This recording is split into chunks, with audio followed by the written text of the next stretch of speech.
what we realize at the L of the network is that the tension or maybe the disagreements that come up are always along the lines of definitions of certain terms. And so when somebody says something, they might mean it in one way. Can you hear me, by the way? Is it loud enough? They might be meant one way, but then they register another on the other side of the corner, and then they respond, and somebody else responds to it, and it becomes kind of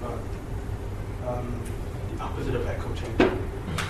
And then, so what we thought was, let's have these summer sessions where we can tease out these concepts, these key issues around which there is disagreements, and then present them the way the L would like to present them, at least the people within it, the different actors, the different nodes within the network, but then do it in a form of conversation. So what I'm going to do now is present key terms. That's why I thought race and racism. What is race? What is racism? Can we speak of racisms? Right? What is racialization and things like that? The title that went out was Race and Racism, Representation, Conflicts of White Supremacy. I can't make the promise that I'll speak about representation directly, but we'll talk about it. I mean, it will be intermediate. And the context of white supremacy I want to reserve for a second session. So what I want to do today is do a lot of the groundwork in terms of terms and definitions and conditions before we can speak about race and racism. Is that okay? So people read race and racism and they came over here. Sorry. But we will talk about things. So what I want to talk about is, so this is the title I gave it, Race and Racism, Terms and Conditions. Alright? So we're going to talk about terms, specifically about these, not now, but some other key terms that I think should be talked about. And through the lens of people who have written about them. How many of you have been to university in this country? How many of you have been to university in the West? How many of you have been to university in the Global South? So I went to university here. 10 years after I went to university there. I'm from Eritrea. And I read Fanon in Eritrea, and then I read Fanon here. When I read Fanon in Eritrea, there was kind of no secondary literature to introduce them to you, to guide you, whatever. And when I read him, it just makes sense. He was describing everything in 2002, 2003, what was happening in Eritrea in terms of UN, like the chapters where he talks about interracial relationships under conditions of racism. The UN peacekeeping force was in Eritrea at that time, and I was going to clubs, and I was seeing it in front of my eyes. Right? So the chapters I'm talking about is the woman of color and the white man, and the man of color and the white woman, and so on and so forth. So, and then I come here and I read Fanon, and everything had to be mediated through other people, other white Eurocentric thinkers, writers, whatever. What I did, so I'm speaking personally because what I'm about to say might not, people might not agree, but I always want to have going back and forth. What I did find is that whenever I read white writers or white authors or white political theorists write about the way they saw the world, the way they thought it was bent out of shape, I saw it actually fitting the way it lives around here. So in terms of, if I read Marx here, and he was speaking within the context of industrial England, to me it makes sense how it applies to industrial England and the white working class.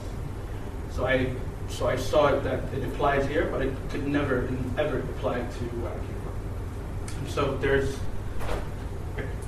a barrage of thinkers that I'm going to kind of go through, all of them Eurocentric, and they're all going to talk about terms. And the terms that I want to talk about are power. So Kaya mentioned how many of you were in the policing session last week? Okay. So I think power came up a lot of times there. I thought maybe the first half year talk about power through the lens of these people. the way they understand it, and then kind of reflect with you guys. Another thing I want to say is to kind of begin with, to break the ice, is that there exists a problem for me, which is like a many-fold problem. I have a problem with racism, or maybe racism has a problem with me. And then I have a problem explaining to people about racism. So that's a problem of explanation. So I'm going to speak about problems. I'm going to click through some things here. So the problem of explaining the problem, right? So there's already a problem inherent in having to explain to somebody what the problem is, right? And you have the added problem of having to explain the racism problem, when that person who's asking what the problem is has absolutely no idea what racism is. That's another problem, because now to explain racism, you have to tell them what race is. You get this, right? A white person asks you, what do you mean racism? Well, because due to my race. I mean, what do you mean race? What is race? Right? So you kind of go spiral down through the levels. And then, for me, that question is inherently part of the racism that I'm trying to explain. So the racism problem of explaining the race problem. Trying to explain the race problem is actually already a racism problem. Then you have the racism problem, and I'll be full circle, of explaining the racism problem. So I have problems. I got some problems. A person, a black political theorist, I want to start with a black one, the one that I've engaged the most and who's taught me the most, who's a phenomenon scholar by the name of Frank Wilderson.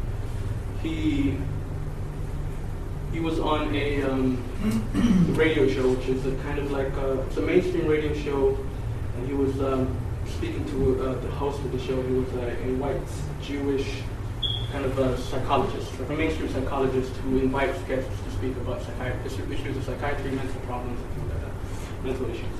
Sorry. And oh, by the way, this is very experimental. Like I said, this is the last time I did a PowerPoint presentation was a long time ago. So I see how other people, I observe how other people do it and how people respond to them. So what I'm going to try to do today is do some kind of interactive stuff where we listen to audio, and at some points I'll show slides that go with the audio, and sometimes I'll just talk for a long time. So I'm going to play this clip where Frank Wilderson is trying to explain to this white guy, this white psychiatrist, the condition of anti-blackness as he sees it in the United States.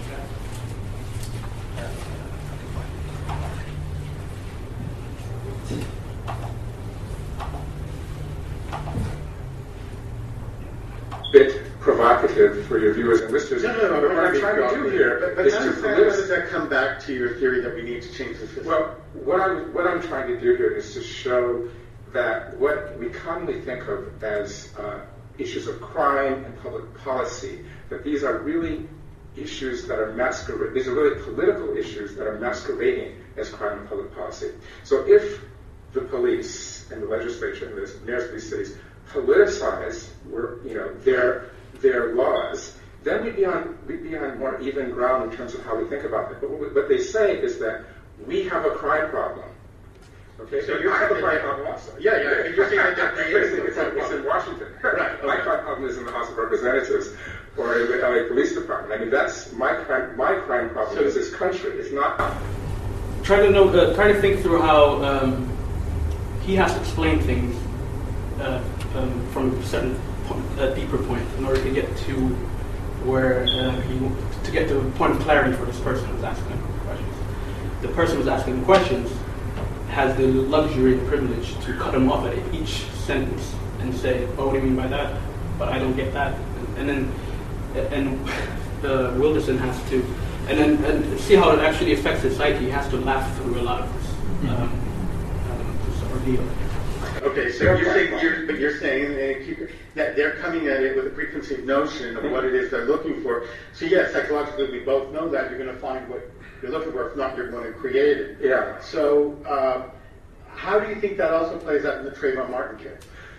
Well, earlier I said that what people, and we link our earlier segment to this, what people think of as issues of crime and public policy are really issues that have actually stayed with us from the founding of the continent, which is how, once we bring these people here in bondage, do we surveil them, do we confine them, and do we keep them in a certain place so that they don't contaminate the rest of civil society?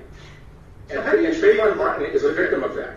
Trayvon Martin is a victim of a person who is stigmatized before he acts, and B, a sort of carceral continuum in which, for his life, there's no outside to policing. Now think about that.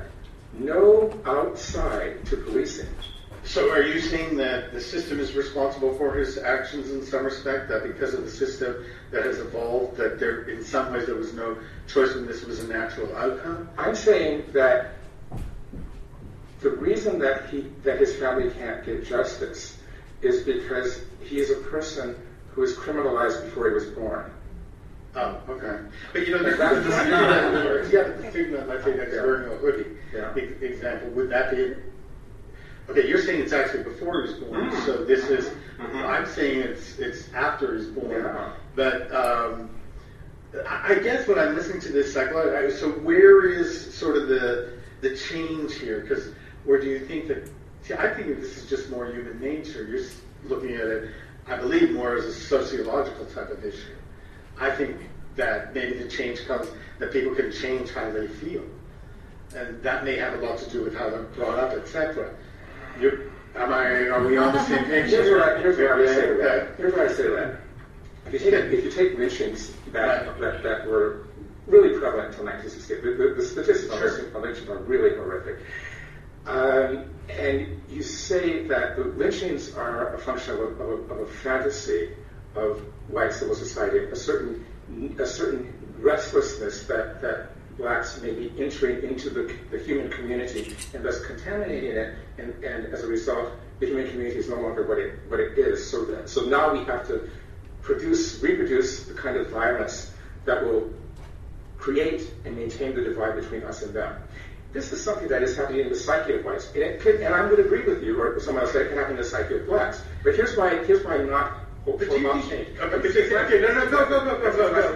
Because black fantasies of killing all the white people, for example, which are the fantasies that come out of the lynching law, have no coordination with institutional power. Okay.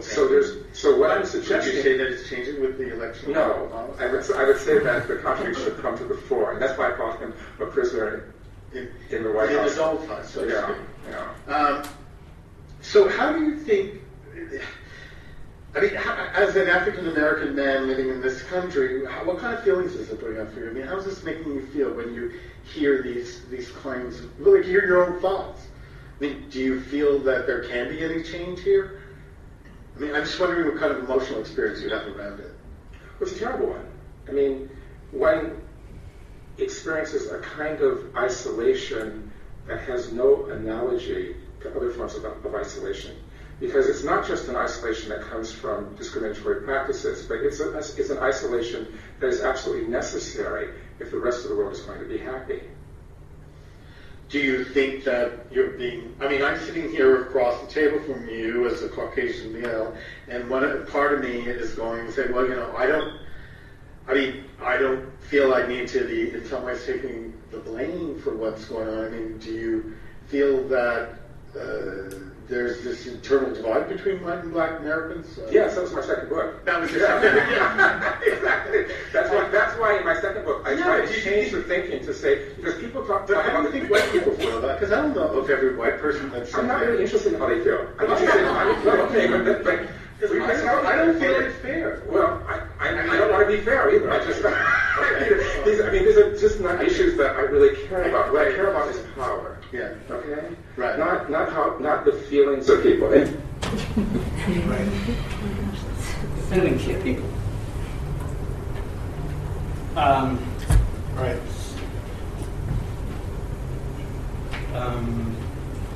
I wanted to ask you kind of generally what you guys think race is.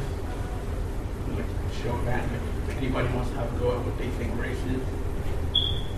Social construct that was created like 500 years ago probably to like categorize people and describe them and which like racism stems from that basically.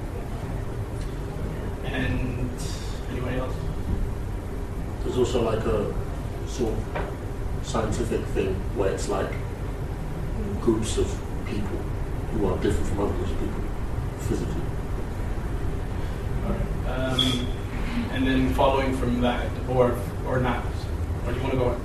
Well, I was just going to say also the assignment of a whole set of behaviours and ways of living and stigmatisation to skin colour. So it's not only like skin colour and the way it's perceived, but also about like producing a whole set of assumptions about a skin colour and then making that skin colour as embodying these kinds of behaviours and ideas.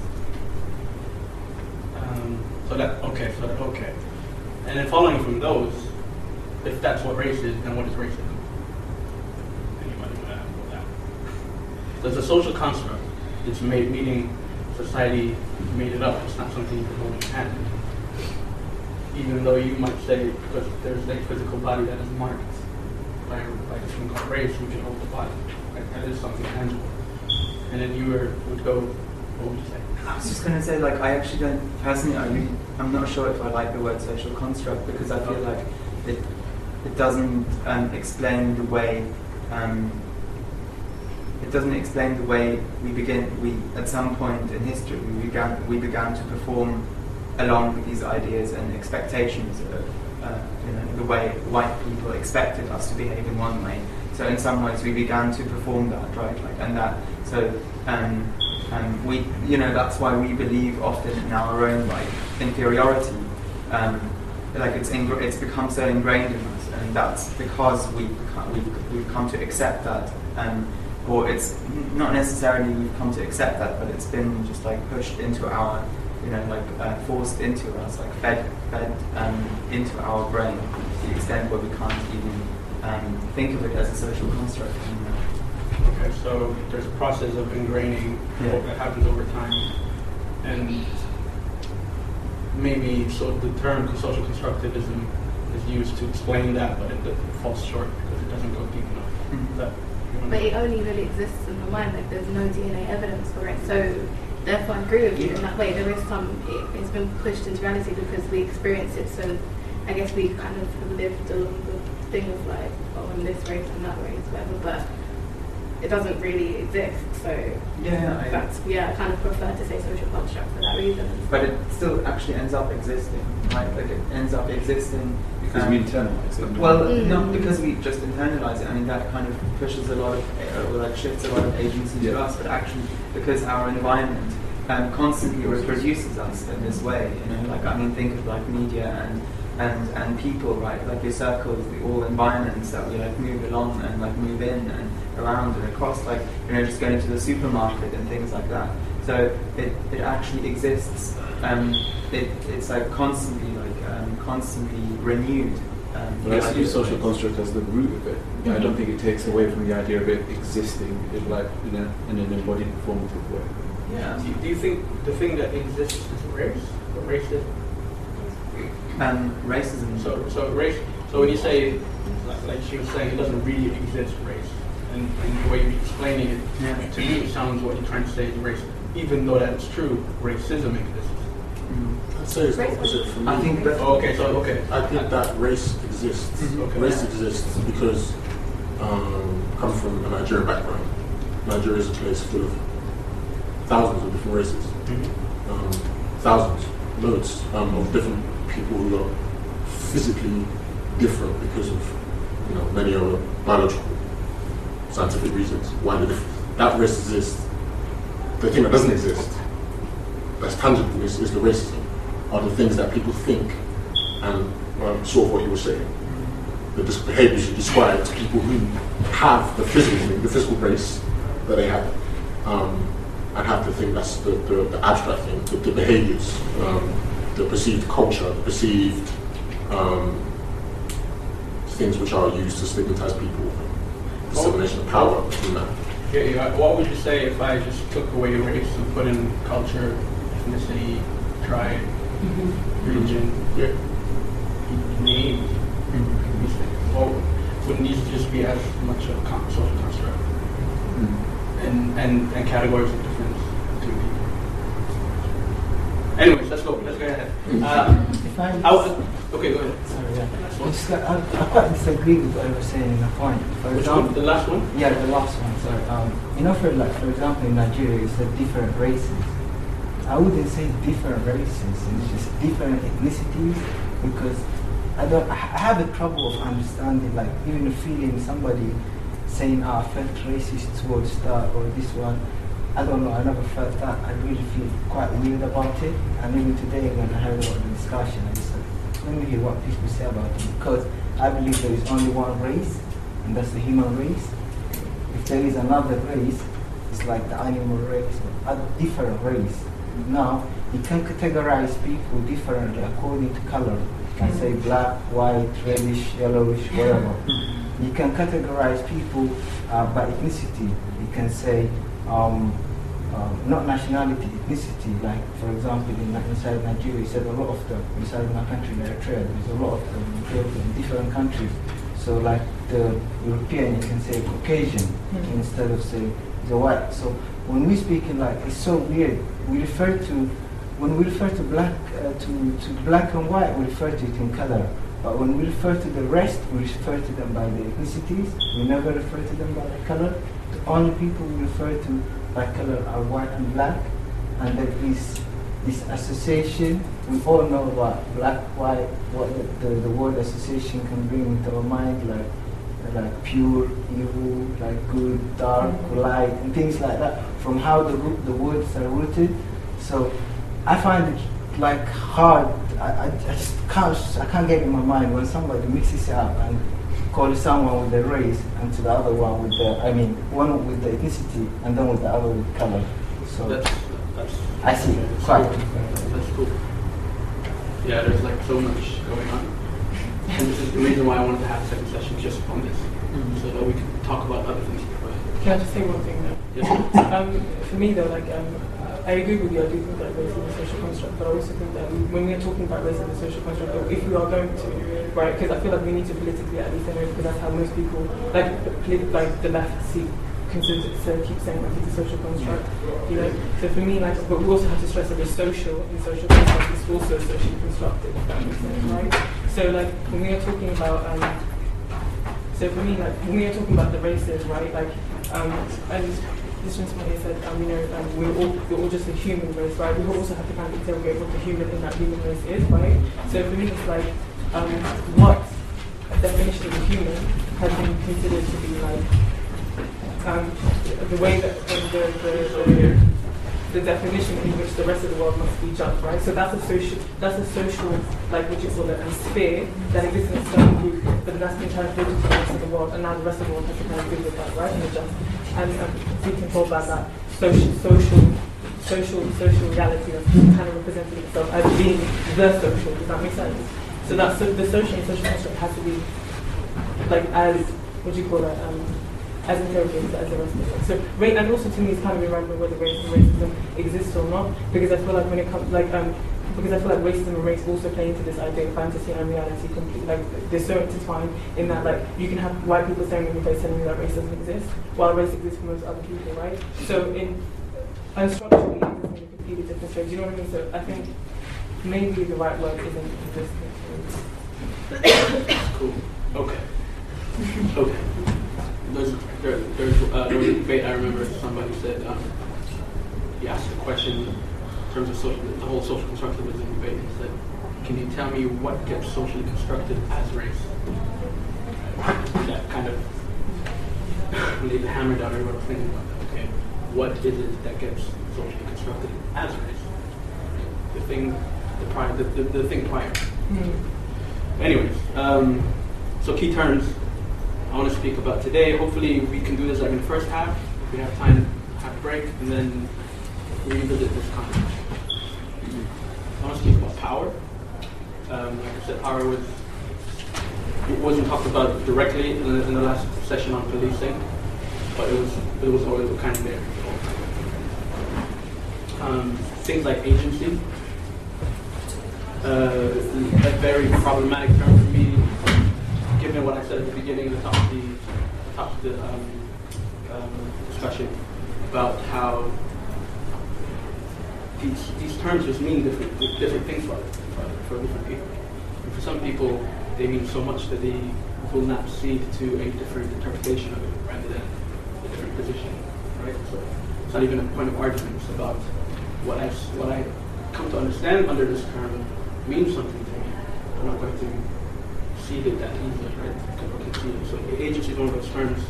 Identity and subjectivity, kind of terms that I've thrown around a lot. I'm interested in what the difference is.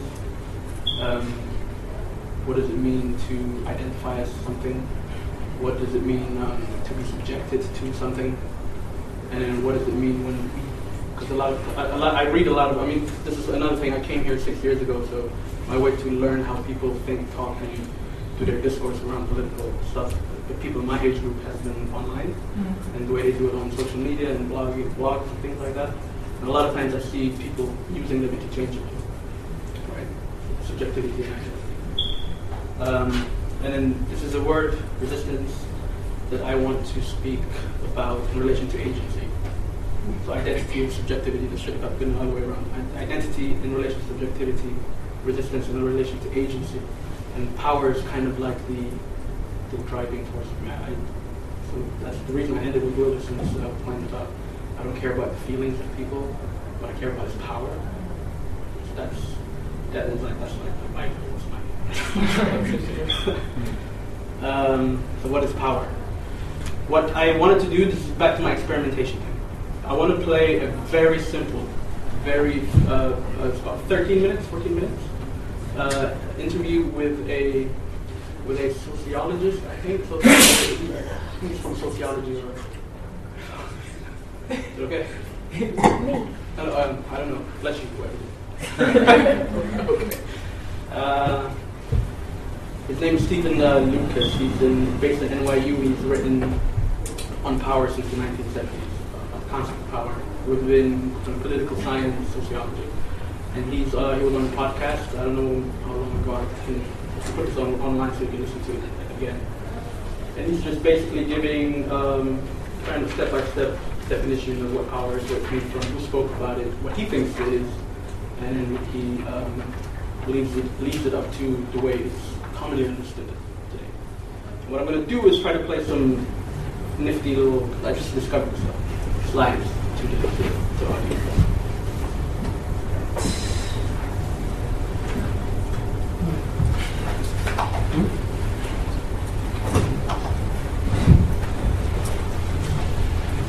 So these are maybe names to write down. He begins with C. Wright Mills, who wrote in the 50s on power.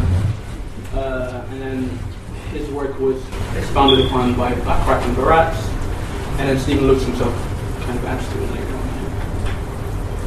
So can you just go back 1 second? Yeah, sure. Can you read that? Yeah.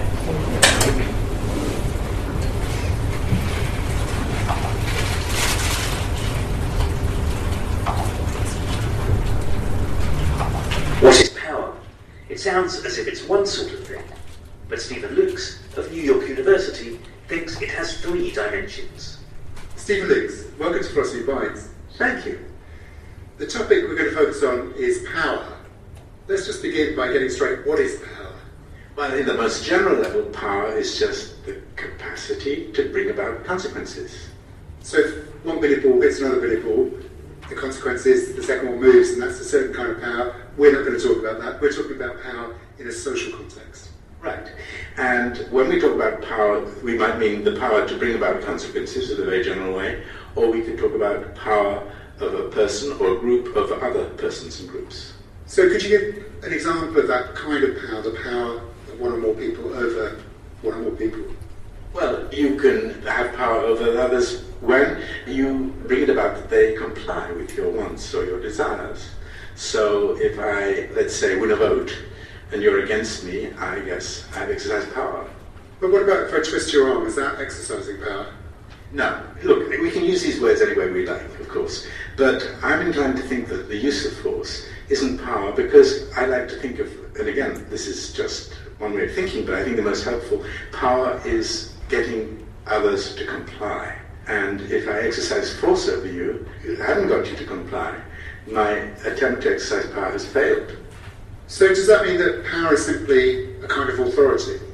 No, I think authority is a very particular kind of relationship which may or may not involve power. For instance, you can accept someone's authority, that is, you can follow their advice or accept their ideas because you trust them or because they have capacities that you don't have. Like, for example, a mathematician can have authority and a scientist can use the mathematician's knowledge, but you wouldn't say that the authority of the mathematician was a form of power.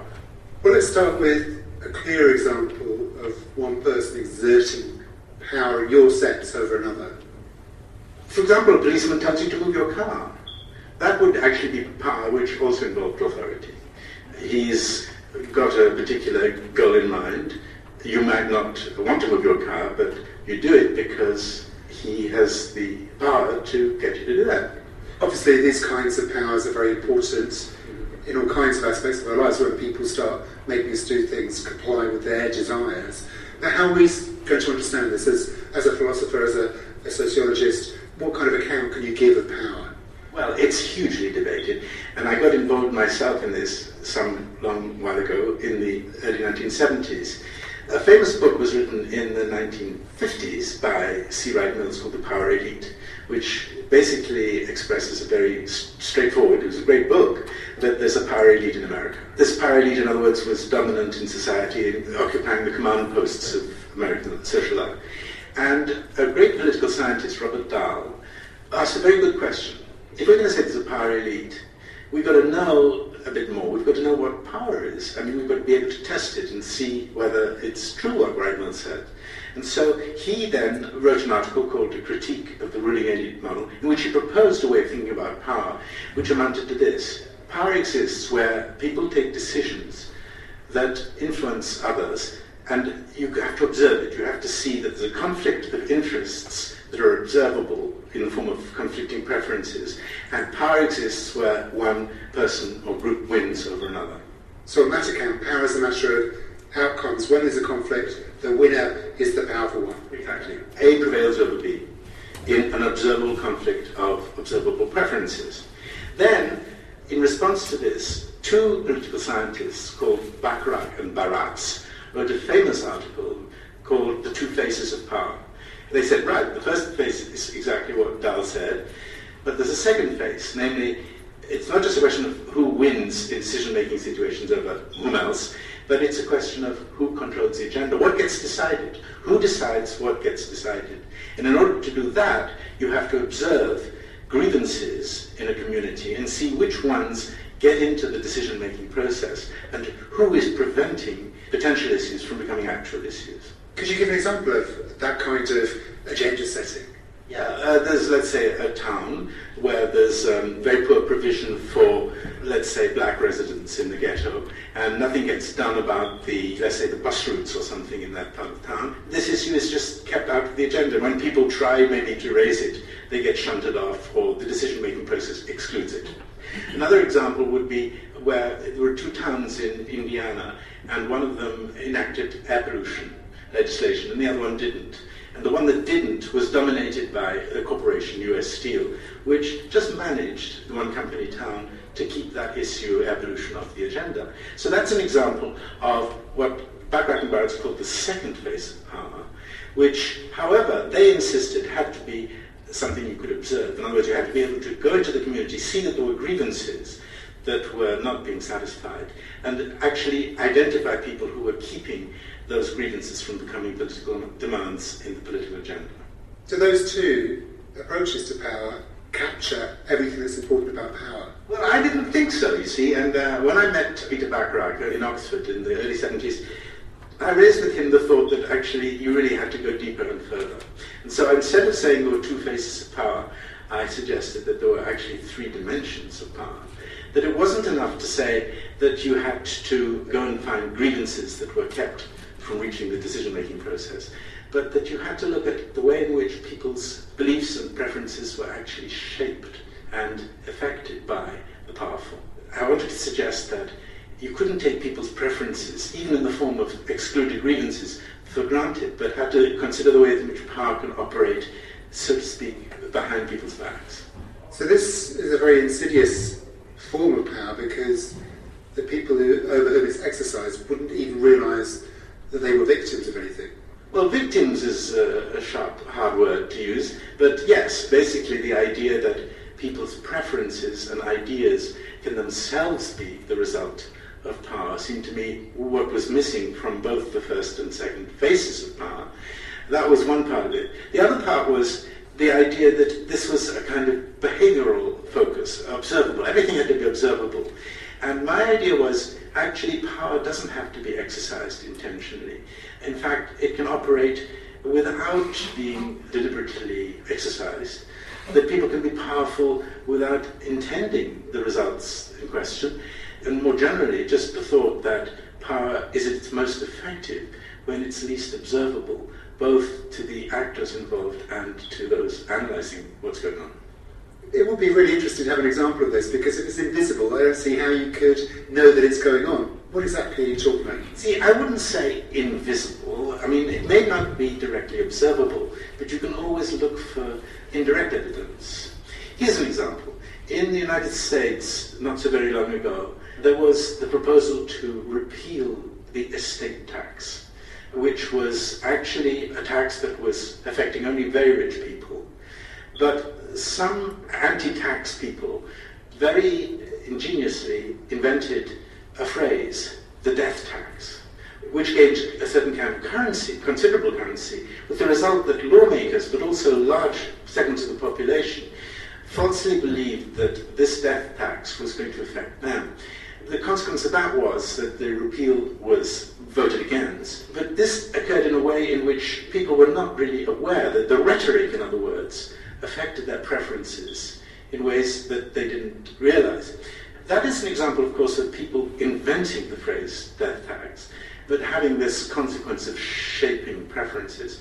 But I want to go beyond that to say that actually this effect of framing, you could say, framing choices, doesn't have to be deliberately propagated. It can happen without that outcome being deliberately intended by actors, but nevertheless works to adversely affect people's interests in ways that favour the powerful. If it works in such a way as to favour the interests of the powerful, without them having to lift a finger and in fact even know what's happening, that seems to me perhaps the most effective form of power there can be. When you're dealing with indirect evidence of this third dimension of power, it must be open to interpretation. There must be a lot of alternative explanations of what's going on. Yes, I mean, obviously. I think in this area it's very contested. For example, you could say sometimes that what I'm calling power, the shaping of beliefs. For instance, here's another example. The idea, for example, that there's a certain way of being a mother, ideas of motherhood that are widely accepted, or indeed all kinds of gender issues like that. You could say, well, that's just cultural. That's just the way the cultural norms work, and it's not a matter of power.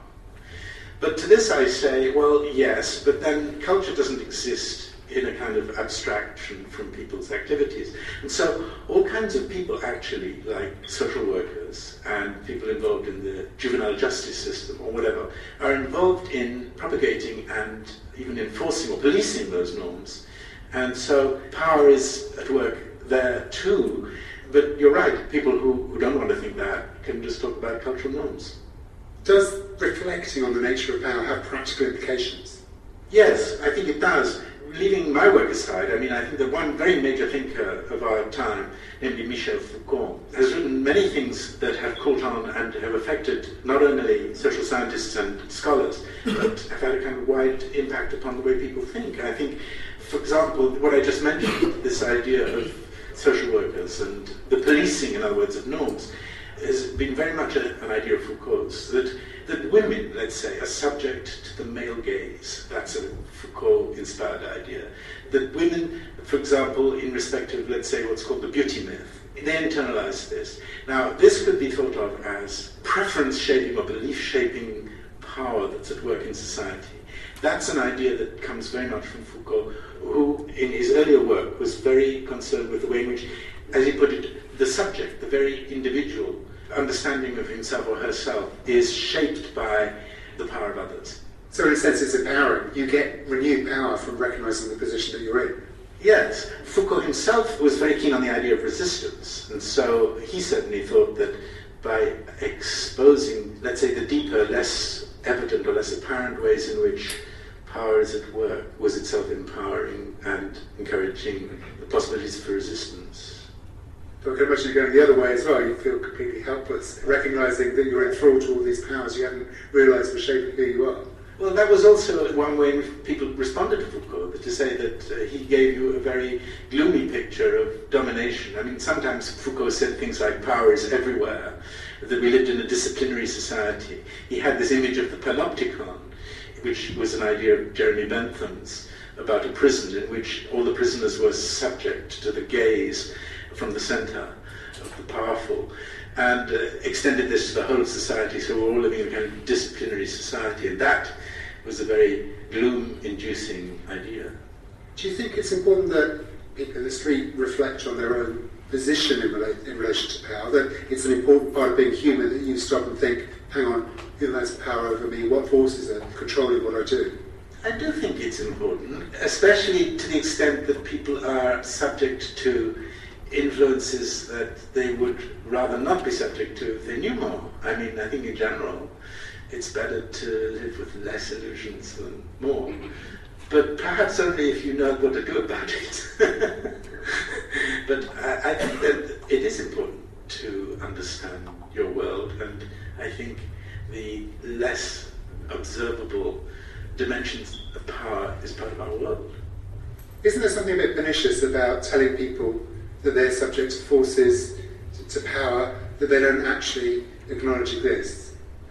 Well, I've often been subject to this objection, and it can look presumptuous to suggest that people aren't aware of their own interests. But my answer is this: are you really suggesting that this doesn't happen? I think that people are often and subsequently recognize that they were misled, or that they misunderstood what they really wanted, or what their interests were. To assume that people are always alert to the powers that are operating upon them is not a very plausible idea. Stephen Lewis?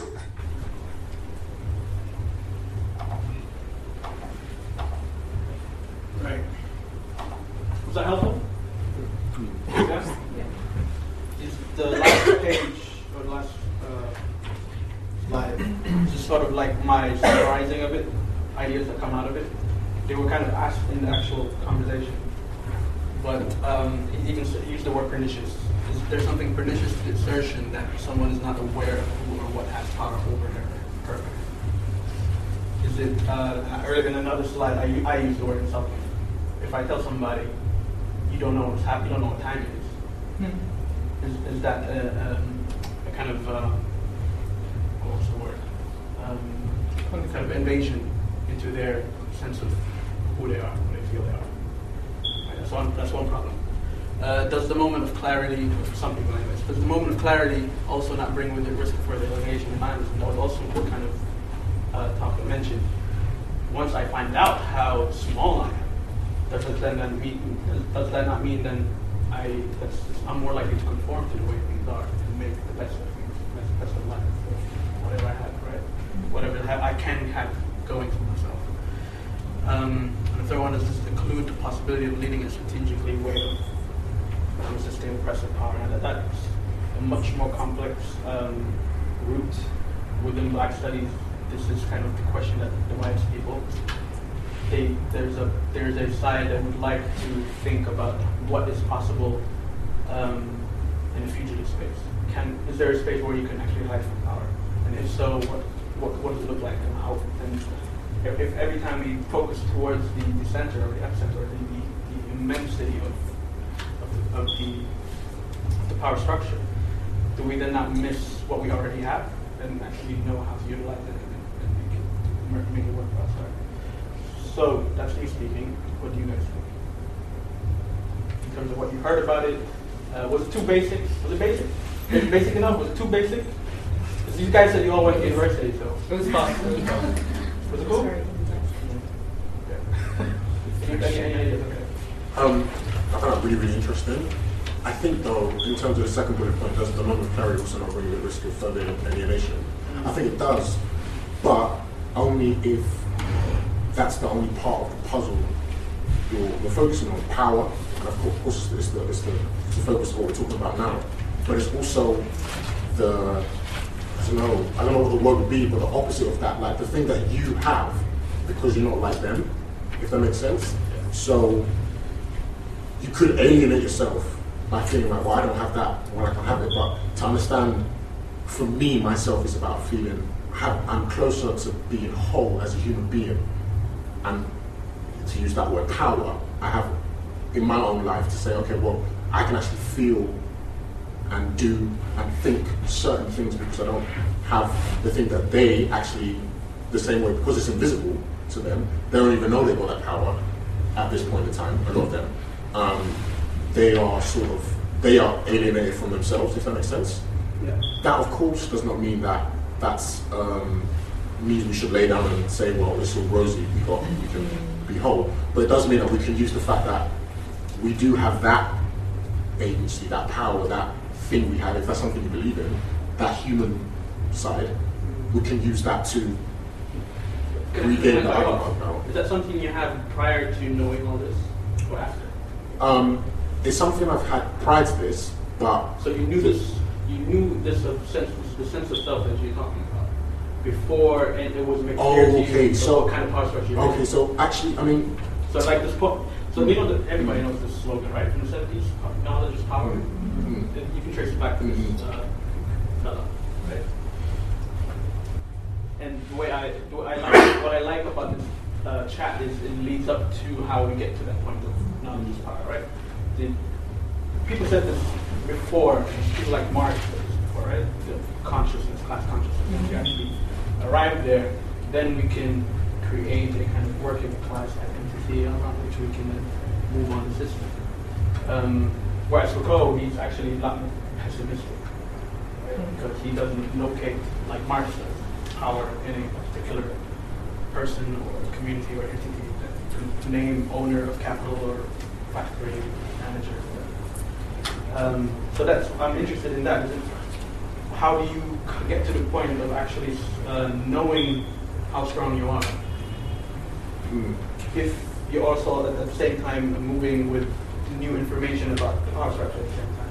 I think that's the thing that makes, the thing that brings it to you, brings the info to you at the same time as you are creating this sense of human side. You use the word agency. Yeah, I think I think it's about having, again, the same. It's difficult if you're only getting one part of the puzzle. Do you know what I mean? If learning, and I think where I got that part of it is from my learning and understanding of feminism. That was my route to it. But if I, previous to that, I mean, I was learning a bunch of all these things without having any feminist theories in my mind. Therefore, it was a very compartmentalized, very robotic. Yeah, it gave me a map to say, okay, actually, there's more to me than consume and buying and all of that stuff. Which that thing is important to not be restricted from having that, but the feminist theories allowed me to see myself alongside the thing that's not human. So these things we're talking about, they're not human. Do you know what I mean? They're not like humane or human. Like you, or how do you use human? How are you using it? That humane. Like the people who the ruling elite idea. Yeah, it's not. Those are human beings. Yeah, they are human beings, but it's not humane. It's not humane. Okay, it's not humane because they're not doing something that's allowing them to be human. If that makes sense. Sure. So I would say to get having the whole picture of yes, there are these power structures that keep us oppressed. However, there's these other things that keep their ability to be humane. Power structure cannot know this. Yeah. Can you get back to the question again? The question live. Yeah, but before I do that, what do you think of that sentence? Knowledge is power, and therefore leads to self-empowerment. What do you think about the term self-empowerment? I don't like it. Ooh, why? What? Why? I don't like it. Don't you want to be powerful? No, can you go back to the second question? Back to it. You're already running the narrative. No, because it's the clarity question that got to me. Like, Sorry, just a question. Is there like a light though? Yeah, I'm thinking, should we just turn on the light and go that way? I don't think it's going to be that dim. I can't see faces. I don't know if people are smiling at me or Whoa. All this for free. Whoa. I don't know where that came from. I think like the second question. I think I don't know. I'm going to be honest and say that I don't know what nihilism means. Nihilism. Yeah, I don't know what it means, but can I put we're gonna die anyway. So it's like the futility of existence. Like a meaninglessness. Okay, but also Foucault is accused of that by many people. Like you, okay. It's like you, for you, nothing. There's no meaningful action for people to actually fight against it. See, the picture that you draw. So the problem is with the picture that you draw, not the truth of it. Yeah. So whether you see nihilism in it, that's up to you. That's what I see. See, that's what I mean. Like for me, when it comes to that question, that there's a moment of clarity, bring with it the risk of further alienation and nihilism. I think it comes from like that question in and of itself is framed in a very. I think it's a ridiculous question in that there's the moment of clarity or that question. Yeah, as in when you become attuned to the power structures that are basically oppressing you, that's when you become you risk further alienating yourself. The fact that you are the one. The fact that clarity will lead you to self-hate or further alienate yourself being the problem is an issue for me because there's power structures already ensure the alienation of many people and also the nihilism, I guess, basically the futility or of certain people's lives already, right? So to kind of ask the question, to ask and look at certain people and say that would clarity change that, or if you knew that to me, it just doesn't make sense because I feel like the question is coming from a completely different sociality, which is not really dealing with the condition of alienation, I guess, or the condition of the priority of the system. So it kind of recreates itself. So that's why I have a problem with the question of the phrase knowledge is power and therefore leads to self-empowerment because you already know that question comes with its own I guess framework of knowledge or just its idea of what it considers what it wants to know, right? And I guess what it wants to know there is what is the capacity? What capacity do you have to kind of self-fashion a self or create a self, right?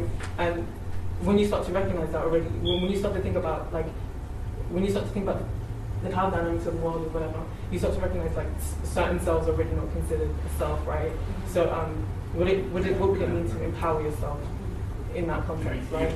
So knowledge is power. No, but knowledge is power. And knowledge is power also doesn't make sense because I feel like knowledge or what we consider to be knowledge basically plays a larger role than just power. I think power is too small of a word really for the. So there's other things that affect knowledge. Yeah. Or would you also say then knowledge itself is to generalize the term? What do you mean by knowledge? Exactly.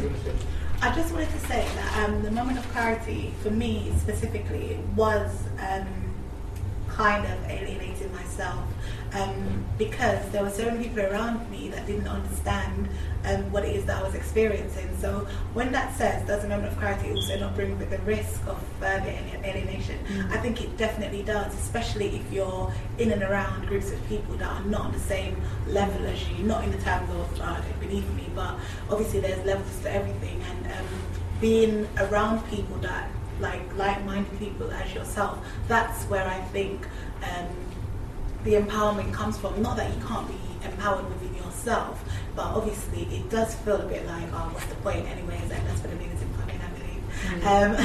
So I think it's all wrapped up in there. I do think that knowledge is subjective because it depends on what you're getting in there and what you class to be as knowledge. So what you were saying about the idea that knowledge is already connected to something and it might not be knowledge for me, but it might be for you, and all that kind of thing. So I think that it is possible to empower yourself with knowledge, but it all depends on knowledge of what. And once you are empowered, then it's about finding yourself and situating yourself within an identity that can maintain that power, if it makes sense. But agency, yeah, I have a question. Then why would you see, I have a word. Like, I think I have a problem with the word alienation. I think, like, why are we not using the word demotivation? Like, because I feel like the more I think about it, like, and we start talking about this idea. We're in white land. No, I'm using their words. I'm using. Yeah. This is what I learned the last 6 years here. Yeah. And I see these groups of people that are talking about that make you feel further alienated. They're rolling with it. Yeah, definitely. To them, this makes sense. Like this thing you just said about or the consuming and buying, or the self, the fashion.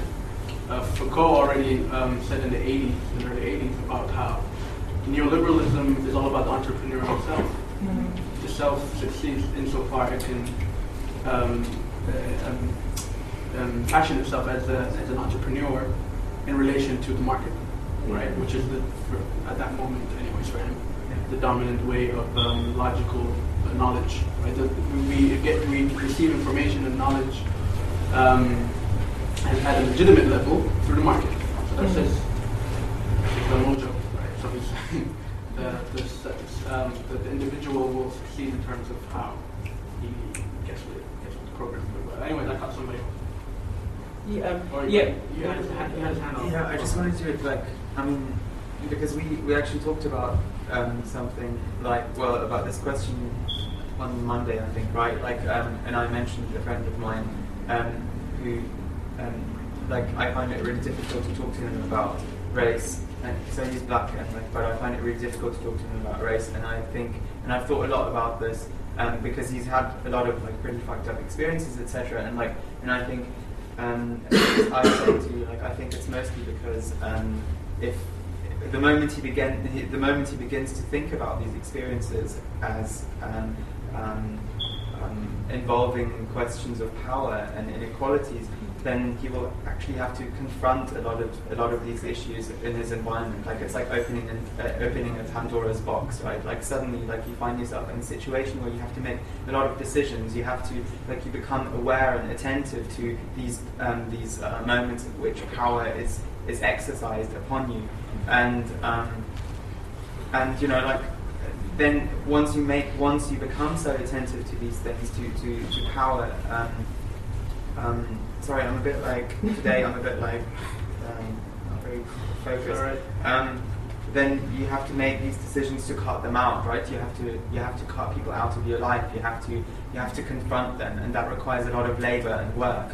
And I think many people are not necessarily they might fear that confrontation. They also might fear it because they don't know how to confront others, and they don't necessarily have the knowledge or the language to confront others, especially the language. When you confront a white person who's gone to university and has done a PhD and all kinds of things, they can just talk you out, right? They can talk you down completely, and I think that's one of the that's one of the factors which then contributes to how you might feel alienated the moment you become clearer and conscious. There and there and there. There's this word that keeps coming up to my mind, and it's Power Rangers. Power Rangers. Yeah, I don't really remember the show, but I remember that they were very strong, they were very fast, so if we would have that kind of power and we were able and willing to sort of change the inequalities in society, and then sort of carrying it over to other generations, so that we create a system where those that have it first off sort of come up. And this is for me the words that was up there. It's power and empowering. Right? Empowering, really, because that's what it was at the bottom, right? And if we all become Power Rangers, then if we're all willing and able to sort of improve our lifestyles, then let's become Power Rangers. I was going to say that I think a lot of this is to do with experience. I think that is something that in those kind of discussions, people don't want to discuss experience. Because, for instance, if you look at now what's going on in social media with regards to the Black Lives Matter, all of that group, there doesn't seem to be, in the discussions where these kind of things take place, people don't really want to talk about the experiences of what led to people becoming awake, if you like, to consciousness.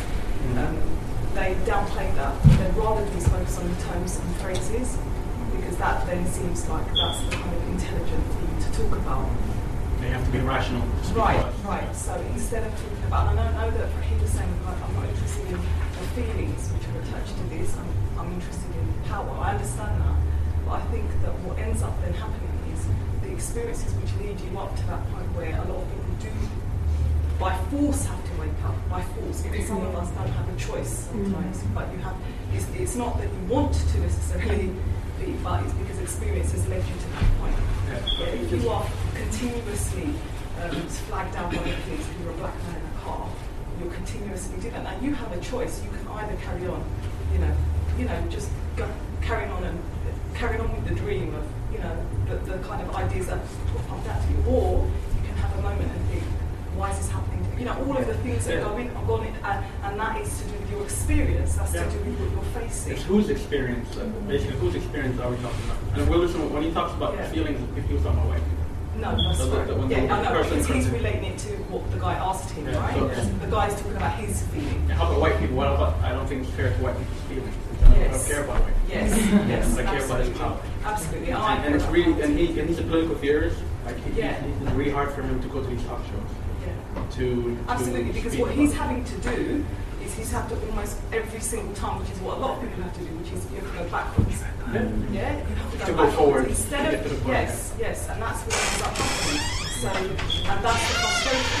That's a place of frustration. That's a place of deep kind of, having to explain who you are as a person every single time. But that's what I think it is. I think it's a lot of to do that. Thinking about like the idea of moment of clarity and alienation, it's like who are you being alienated from? I feel like for me, moment of clarity allowed me maybe to be alienated from people that were kind of part of this structure that oppressed me, but it allowed me not to be alienated from myself. I felt like the structure made me alienated from myself, and I thought that moment of clarity was the time at which I felt, even though I was alienated from myself, I still was feeling and absorbing all of those things. And then the naming of it and the language of it allowed me to have access to the self and not feel insane. Because actually you feel insane when you feel and absorb all of these things that make you dislocate and alienate yourself from yourself. But everyone is telling you it doesn't happen or it doesn't exist. So we're going to have to go on, but make your point as we go along.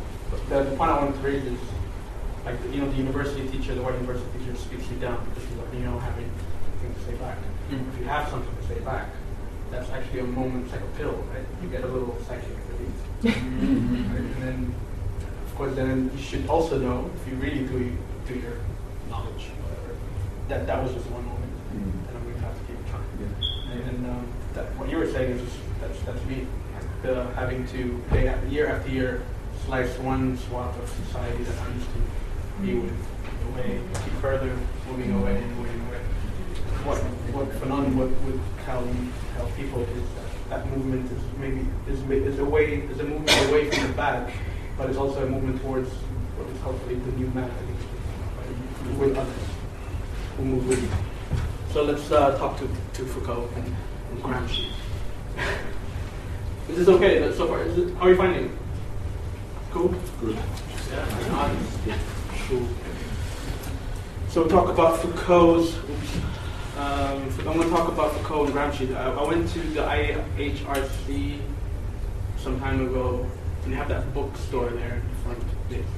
And they had like Antonio Gramsci's prison notebooks. So this guy is an Italian. What's HRC?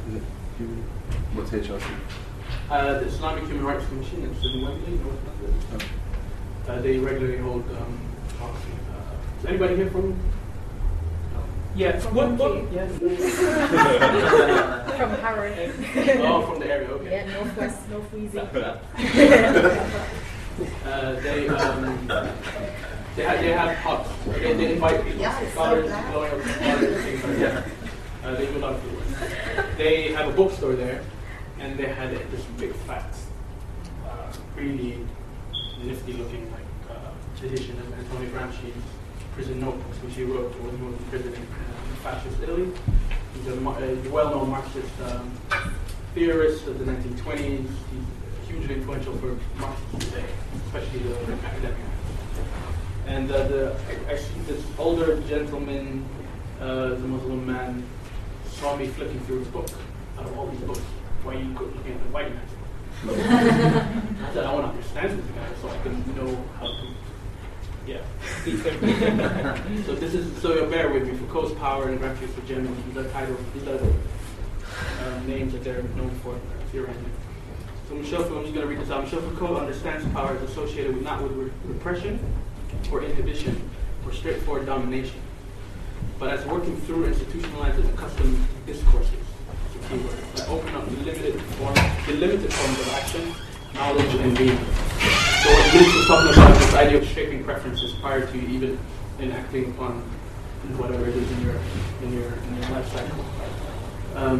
Foucault extends that not just to action, things that you do every day, but the way you know and then the way you are, the way you actually, in your sense of self, feel, used existentially. Some people, it's a big word. And a bigger word is ontologically, but anyways, the way you are being, right? In this way, the exercise of power constitutes as it simultaneously controls individual subjects. So, can you say that again? So, the power that Foucault's speaking about doesn't just control you, it makes you. Right? If you see yourself through the eyes of the power structure, that is already control. Institutionalized discourses have authority and legitimacy by definition, by virtue of being so institutionalized. Right? So it's a cyclical move. The language of a specific discourse, language is really important here, of a specific discourse, and discourse just basically means chatter. All the stuff that gets written about, spoken about on radio, media, news, politics, in parliament, at home, discourse, it's discursive, like it's I dumb it down to chatter. Right? So next time a white academic tells a discourse, you chat shit. The language of a specific discourse within a given system in society will therefore play a vital part in constituting subjective and social identities. Small changes, I can read from there. Small changes will also have their effect. As one can see in the official language used to describe the unemployed as being not on the dole, as in an older language, but in receipt of benefit or job seekers allowance, or as gaining work experience and training and retraining. So the same thing is used in a different way, but every time you use it in a different way, the next generation sees it as different from the way it was used before. Anybody know what they call people like me a long time ago? And then what it became afterwards? What it became after that, right? So you go from nigger to Negro to African American. Well, I wouldn't be called African American, but African Black. You know the senses, right? Mm-hmm. You go through the motions, but it actually means the same thing because the person who's naming you hasn't changed. Mm-hmm. So I don't know what does on the dole have negative connotations here? What does that mean? Yes. Yeah. It means you're a father. Scrummage. So they're saying the same thing about you by using these fancy words within the same institution, right? Well, society still treats you as such. Like now they say job seekers, but it's still the same thing, and everybody knows. Okay. In Foucault's understanding, power is dispersed and without a specific source or agent. For Foucault, usually people is known for this metaphor where the king is dead. Power is not in the throne anymore, in the crown. There's nobody wielding it back and forth. Right? Dispersed. Therefore, you can't locate the agency of whoever is doing it. And this clearly affects form. You get that? Do you have a question? No, I said that you have to shut the king's head. I feel like that is a big Michel Foucault quote. I'm trying to make a rap song called The King is Dead. I wouldn't call it Foucaultian rap. And this clearly affects forms of resistance. So if you take up an army and you storm the castle and you look for the throne and it's empty, when you do, who do I fight? To see power as anonymous in this way is likely to promote a pessimistic or skeptical attitude, as in some post-structuralist intellectual circles. So post-structuralism is what Foucault associated with in the field, but does not recommend any collective or direct form of political action. So Foucault actually tells you, you know that little, I'll go back. The picture.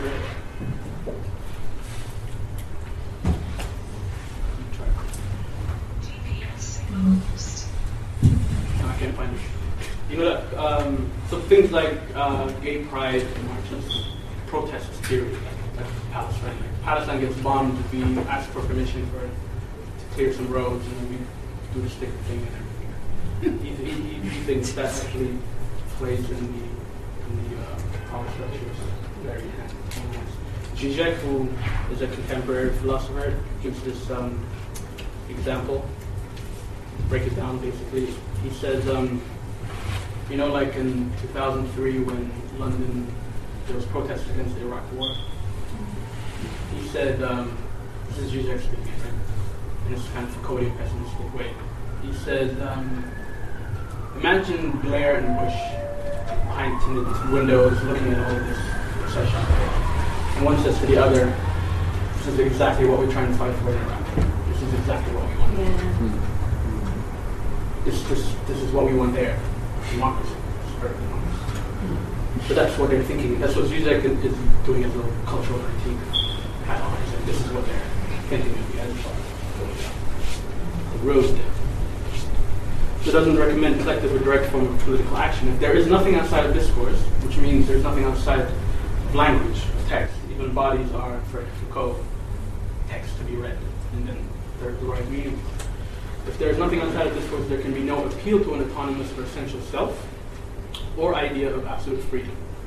Dominant discourse must therefore be contested in discourse by an alternative language that challenges and reforms it from within. How do you understand that? The last sentence. Last sentence. Dominant discourse must therefore be contested in discourse, not outside of it, by an alternative language that challenges and reforms it. So basically, don't call me a nigger, call me by my mother's name, or call me by my nationality's name, like you were saying before.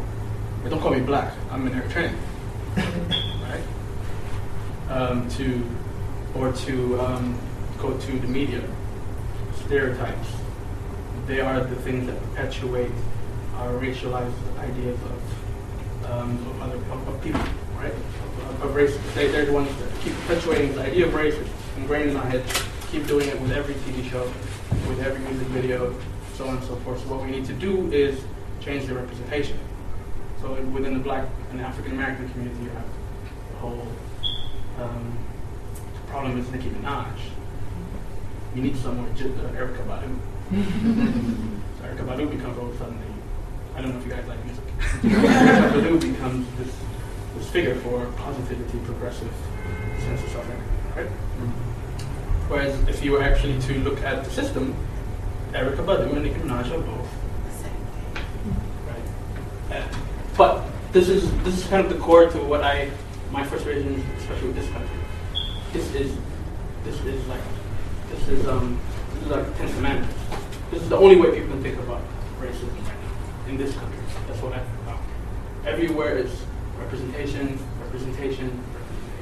We need to change the way we see things. We need to change the signs and signifiers. We need to do this and this and that. And there's a reason for that. And it was well intentioned, but I think it hasn't helped the media.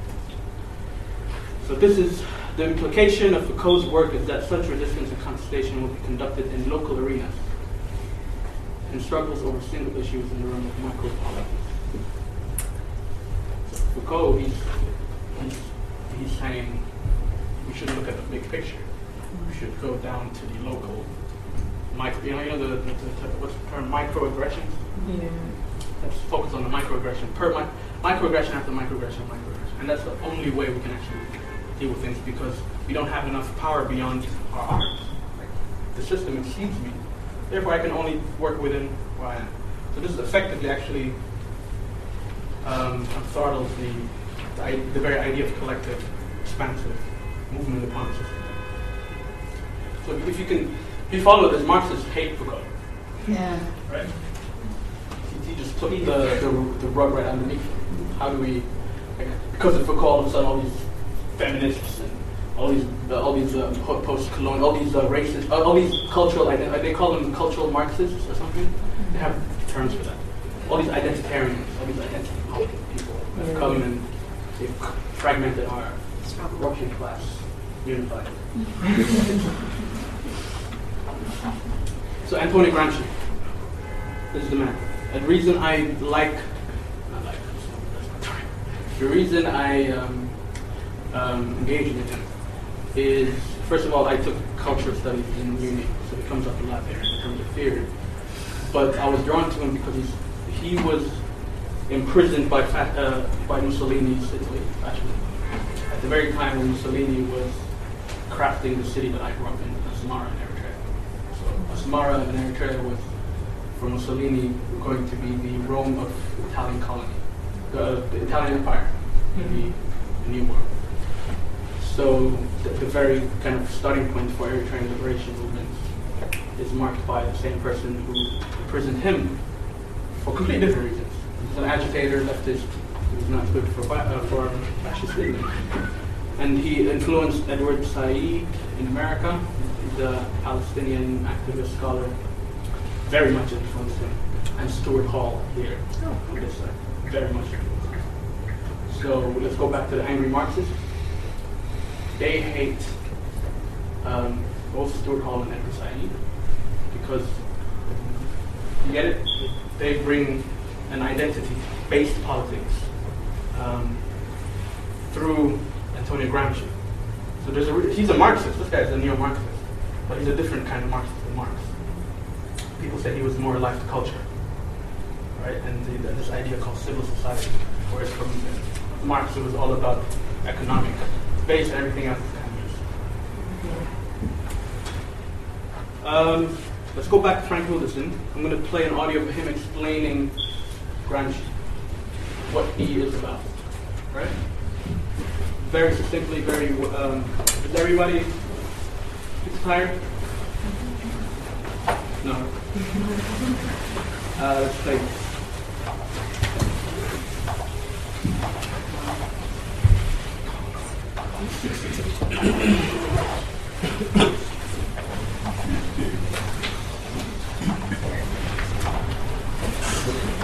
There we go.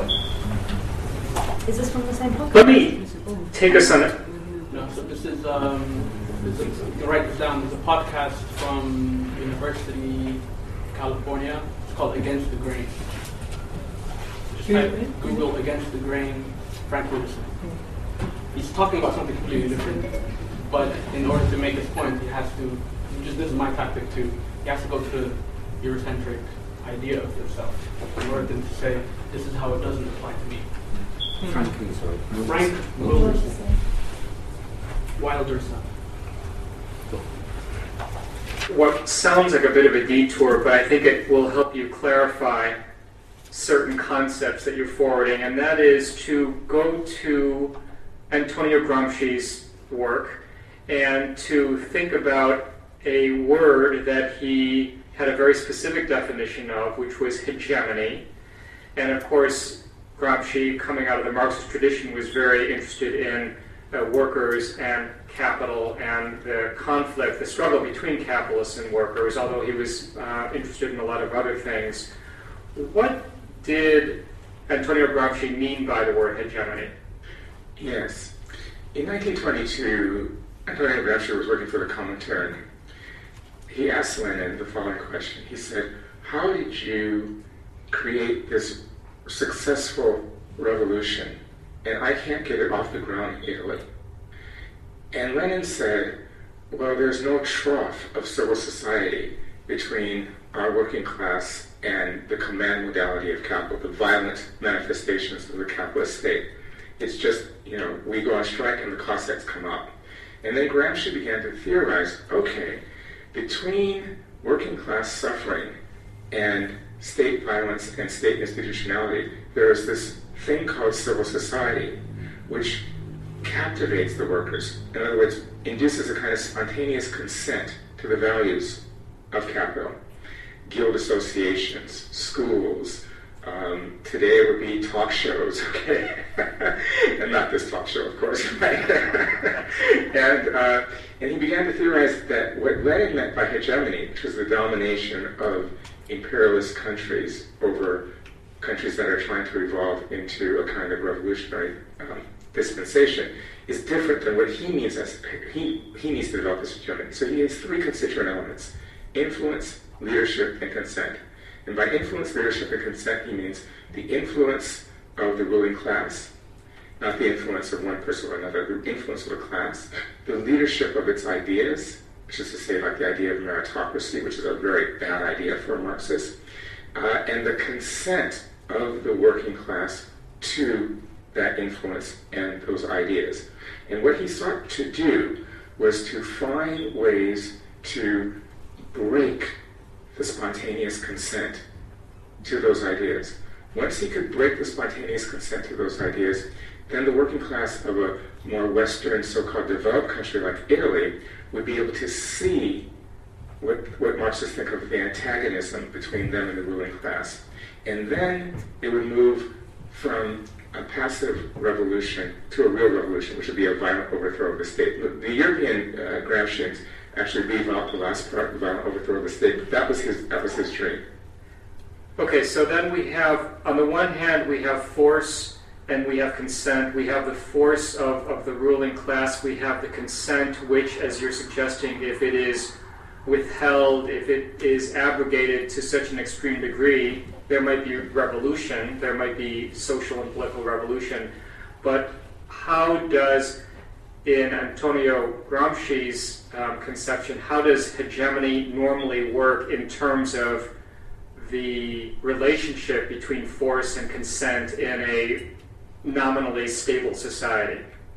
When a state is stable in a capitalist dispensation, such as Canada, then there's an equilibrium between force and consent. In other words, one of the things that in a good, in quotes, for capitalism, in a good dispensation, what you have is a smooth situation in which, for the hundreds of years that it took to develop capitalism, there's all this violence. Once people have been remolded from peasants and whatever else they were into workers, then in a capitalist dispensation, just as in a patriarchal dispensation, the violence goes into remission. That's what Gramsci means by the equilibrium. The violence goes into remission, and it only needs to rear its ugly head at those singular moments, which hopefully are not global for the capitalists, those singular moments when the working class refuses and transgresses the symbolic codes that it has consented to. General strikes, mass aggression against the capitalist order. Exactly. Okay, so then this equilibrium between force and consent, which constitutes hegemony in Gramsci's mind, how does that notion apply or not in your mind to the relationship between master and slave? Consent is never a constituent element of the slave relation. Right. So the last sentence really is not part of what I wanted to share, but you get what he's trying to point. So Wilderson studied under Edward Said, so he knows Gramsci. His leftism is inspired by Gramsci's ideas. So he spent the last 15, 16 years debunking Gramsci, how it does not apply to him. And he was at one point really believing he was part of a socialist, communist left, going to find an end in imperialism. He saw he could, at each moment of disappointment, right, where a certain section of white people got what they wanted and the blacks were still in the same position, he had to rethink things. So that's why he deals a lot with Gramsci. So, what do you guys think of Gramsci's idea of spontaneous consent? So, from Foucault, we had the idea of power. What power is the power to shape your preferences prior to you even thinking about it. Like, things are made available to you, pick and choose, right? With Gramsci, he locates power in the capitalist class, the owners and the runners of production. What he sees as a problem is that people have, much in the same way Foucault would think of power, they have consented to this idea of common sense. This is just the way things are. Right? It's like the dull people or whatever. If you don't go to work, if you don't look for work, you're a lazy bum. Right? Why aren't you? And if you say, oh, I'm a socialist, I'm a Marxist, I don't believe in working, you're an insane person. Right? That's the thing you have to fight against. Like, there's no way I'm going to start a revolution in the grocery store that I work at. People look at me crazy. So what Gramsci was trying to think differently from Marx is, there's this thing called civil society between, you see the discrepancy between him and Lenin? Lenin said, in Russia, the violence is just in your face, right? It's really easy for me to tell somebody, look, this guy hates you, he's going to beat you if you don't pick that thing up. And it's really easy to actually, there's no veil between the working class and the owners. In Italy, the Gramsci found was different. People were captivated by things that made them think, I'm better off. It's not that bad. That's why I like the idea of talk shows. I could go on. To me, social media is precisely that function today. It allows people to, it gives people a certain sense of, what is it called? It's enough fear to kind of. Go back to the point of representation. Right? The wrong things are being said. But now I have the space where I can say the right things. Right? That is for Gramsci a recipe for disaster. Because what he just did is you actually consented to an arm of civil society, which is social media. What I try to say is, I know people might shoot me down for this. Twitter is probably owned by a handful of white people. Think of that. About that. Twitter and Facebook, and all of these people, all of these things are, not only are they owned by a handful of white people, they sell it to the other handful of white people. But underneath, you have this millions of posts of discourse, of chatter, which is parading or masquerading as a kind of self-empowerment. Like coping mechanisms for just existing. That's what Gramsci was saying. And again, there's no social media where I came from. To open my email took me an hour. So I don't have this problem. I'm not seduced by social media, even though I can.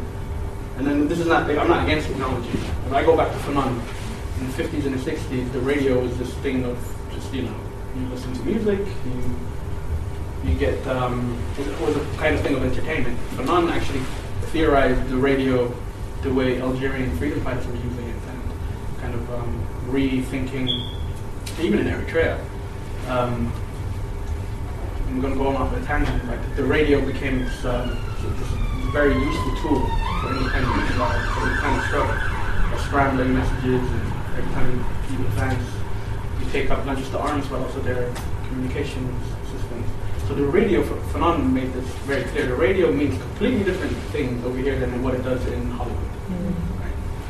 So I do believe you can instrumentalize things to your to whatever your needs are, but you have to be careful not to capitulate to what they were meant for. So that's common sense. So Gramsci hates common sense, and he wants to get to the point where the veil is lifted and people develop what he calls good sense, which is which enables the war of movement, which for him is time to go for the throat. War of position is the thing that happens before you get there. You have to the tactics that you have to get to your final strategic goal. Yes, correct. Can you see from there? Yeah, so I see half the screen. Sorry. a weird. I want you to sort of explain. So you know when Wilson talks about Gramsci in the sense that he's debunking it. So when Gramsci talks about how the end result is like a class uprising, so how does that play into different parts of society, specifically like black people? Because Wilson talks about civil society as junior partners, and how so-called non-black people play into the hand of civil society in order to. Okay. Wilderson was into Gramsci at the time when he thought of himself as part of the post-colonial brotherhood, right? Asia, Latin America, Africa, we're basically suffering the same one called colonialism, or led by an anti-imperialist vanguard that is white through. So he wrote the Black Mark. Well, he was a Leninist.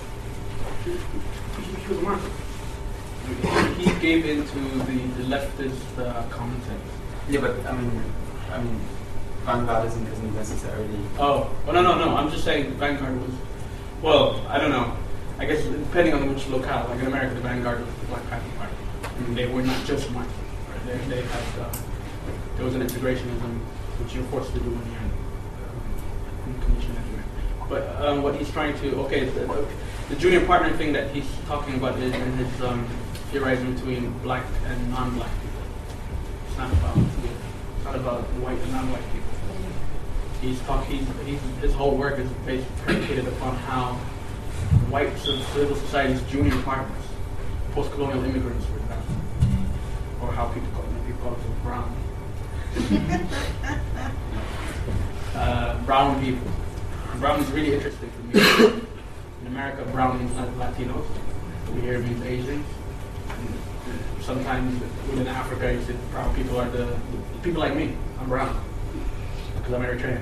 But East Africans are brown people. In Jamaica, I'm brown. But that's the thing. But brown becomes this thing. It becomes a color thing, a skin color thing, or just a kind of brown people sometimes is used for Islam, Muslim community, just generally in this country. So Wilderson has what is that? What is their role in anti-blackness? Not in white supremacy, but in anti-blackness. But the second session that I want to do on this is going to focus on how to decolonize Foucault and decolonize Gramsci. Decolonize Foucault from a decolonial Latin American point of view, and not decolonize Gramsci, but to see how the shortcomings when it actually applies to black people, Marxism in general.